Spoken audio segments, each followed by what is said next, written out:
ਹਾਂਜੀ, ਸਤਿ ਸ੍ਰੀ ਅਕਾਲ ਸਾਰੇ ਮੇਰੇ ਭਰਾਵਾਂ ਨੂੰ ਤੇ ਮੇਰੀਆਂ ਭੈਣਾਂ ਨੂੰ। ਤੇ ਵੂ ਮੱਝ ਡਰ ਗਈ, ਇਹ ਚਾਚਾ ਬੈ ਅਸੀਂ ਫੇਰ ਆ ਗਏ ਚਾਚਾ। ਰਾਤ ਨੂੰ ਵੀਡੀਓ ਬਣਾਉਣ ਲੱਗਾ ਤੇ ਕਿਉਂਕਿ ਸਵੇਰੇ ਫਿਰ ਤੁਸੀਂ ਕਹਿੰਦੇ ਵੀਡੀਓ ਨਹੀਂ ਪਾਉਂਦਾ ਤੇ ਮੈਂ ਕੰਮ ਤੇ ਹੋਣਾ, ਢਾਲੀਵਾਲ ਸਾਹਿਬ ਕੰਮ ਤੇ ਢਾਲੀਵਾਲ ਸਾਹਿਬ ਹੋਰੀ ਫਿਰ ਕੰਮ ਤੇ ਕਰਨੀ ਪੈਣਾ ਹੈ, क्योंकि जट्टो ये ਤੁਹਾਨੂੰ मालक दसणगे अग किद्दां लगी है, आप नहीं दस सकते। तो आज हम बात करेंगे क्रोएशिया कंट्री के बारे में। क्रोएशिया कंट्री जो ही बहुत ही सुंदर कंट्री है। हम आज बात करेंगे हिंदी में, क्योंकि कई भाई बोलते हैं कि हिंदी में भी बोलो, पंजाबी में बोलते रहते हो, हमें कुछ समझ नहीं आता। तो आज हम बात करते हैं क्रोएशिया कंट्री, जो कि बहुत ही ज़्यादा अच्छी कंट्री है। ये कंट्री 2014 में यूरोप में आई थी, लेकिन अभी तक श्रेणीगढ़ में नहीं आई। यूरोप यूनियन में आई है, लेकिन अभी तक श्रेणीगढ़ में इंटर नहीं हुई। कई भाई बोलते हैं यूट्यूब पे, जब बहुत बोल रहे हैं कि भाई श्रेणीगढ़ में 2020 में आ जाएगी। जैसे जो कंट्री जैसे ऊपर जा रही है ना, जैसे अच्छी बढ़ रही है, कि कई बोलते हैं कि ये श्रेणीगढ़ में आ जाएगी, लेकिन अभी किसी को कुछ नहीं पता, सब झूठ बोलते हैं कि ये कंट्री श्रेणीगढ़ में अभी आएगी या नहीं आएगी। क्योंकि हम कोई प्राइम मिनिस्टर नहीं है जो बताते हैं कि आएगी या नहीं आएगी। ये तो अभी यूरोप यूनियन में यूनियन पे डिपेंड करता है कि ये कंट्री श्रेणीगढ़ में आएगी या नहीं आएगी। इस जाने से पहले ये सोच लें कि ये कंट्री श्रेणीगढ़ में एंटर नहीं है, ये कंट्री सिर्फ यूरोप यूनियन में एंटर है। इसका बॉर्डर है जो वो हंगरी के साथ लगता है और इटली के साथ लगता है, इसका जो बॉर्डर है। तो हम आपको बताना चाहते हैं, इसकी करेंसी है कूना। तो जहाँ इसकी करेंसी की जो शॉर्ट फॉर्म है उसे HRK बोलते हैं।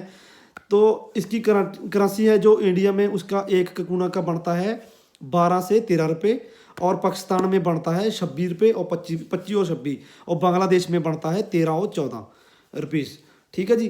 तो हमको हिंदी थोड़ी थोड़ी आ रही है, हिंदी इतनी नहीं आ रही हमें, तो हमको हिंदी में बोलना पड़ेगा। तो हमने स्टार्ट तो कर दिया है, लेकिन हम इसको आपको बताना चाहते हैं, इस कंट्री में 1200 आयरलैंड है, जो सबसे ज़्यादा खूबसूरत कंट्री है। 1200 आयरलैंड है, टूरिस्ट कंट्री है, जहाँ पर टूरिस्ट ज़्यादातर आते हैं।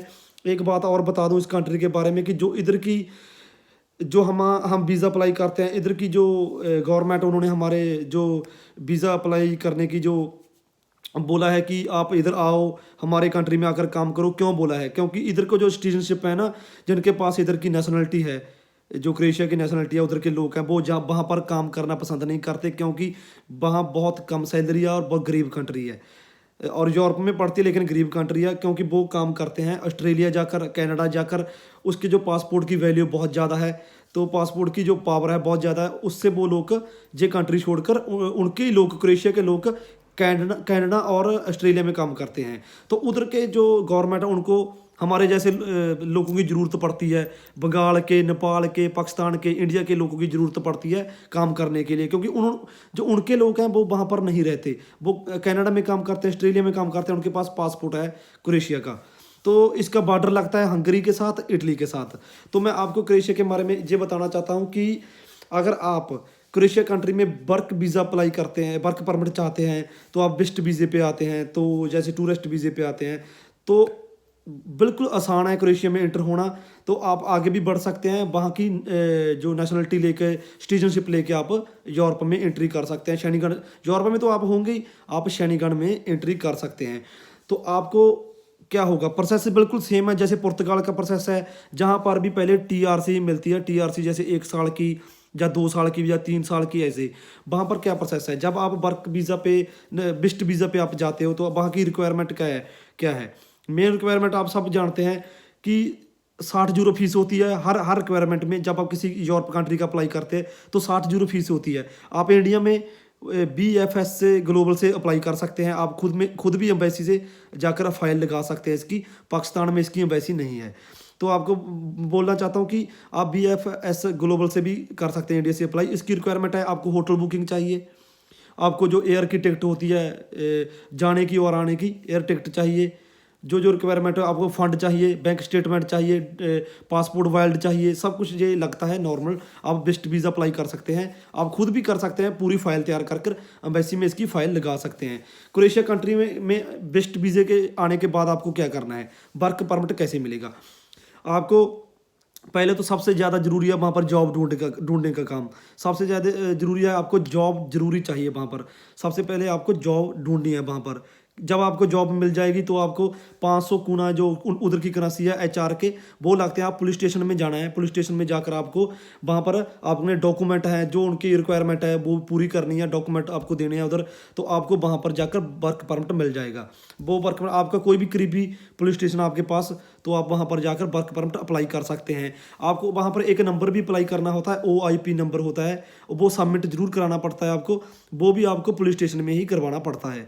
ठीक है, जो आपको उन्होंने 500 करोड़ HR के कूना लिया है पुलिस स्टेशन वालों ने, उसकी वो तुम्हारी फीस वो भी होगी TRC की। वहाँ पर भी जैसे पुर्तगाल में TRC मिलती है, वहाँ पर भी ऐसी ही TRC मिलती है, वो 500 TRC की फीस भी इंक्लूड होगी, बीच में होगी। तो जो TRC है वहाँ पर आप लेकिन जहाँ एक बात बोल दूँ आप सबको, वहाँ पर भी 5 साल का प्रोसेस है। जैसे आप पहले साल की TRC लेते हैं, वर्क परमिट में आपको TRC मिल गया, आप कहीं पर जॉब कर रहे हैं, कॉन्ट्रैक्ट लगाया आपने, आपको TRC मिल गया, तो उसके बाद आपको रिन्यू करानी पड़ती है वहाँ पर भी। जैसे हम पुर्तगाल में रिन्यू कराते हैं ना, फीस भरते हैं, रिन्यू होती है, आपको एक साल बाद वहाँ पर रिन्यू करवानी है, 5 साल कंटिन्यू आपको रिन्यू करवानी पड़ेगी। उसके बाद आप PR अप्लाई कर सकते हैं। PR का मतलब है परमानेंट रेजिडेंस, अप्लाई कर सकते हैं, आपको नेशनलिटी मिलने के चांस हैं उधर के। तो आप यूरोप शनिगढ़ में घूम सकते हैं, काम कर सकते हैं, उधर की पासपोर्ट की वैल्यू बहुत ज़्यादा है, सिटीजनशिप ले सकते हैं आप उधर की। तो आप PR अप्लाई 5 साल के, ये तो हमने प्रोसेस बताया है कि 5 साल के बाद अप्लाई कर सकते हैं। मुझे मत बोलने लग जाना भाई उधर ऐसे, कई भाई उधर रहते हैं, आप गलत इन्फॉर्मेशन दे रहे हो, 5 साल में 10 साल लग गए, मुझे 20 साल लग गए।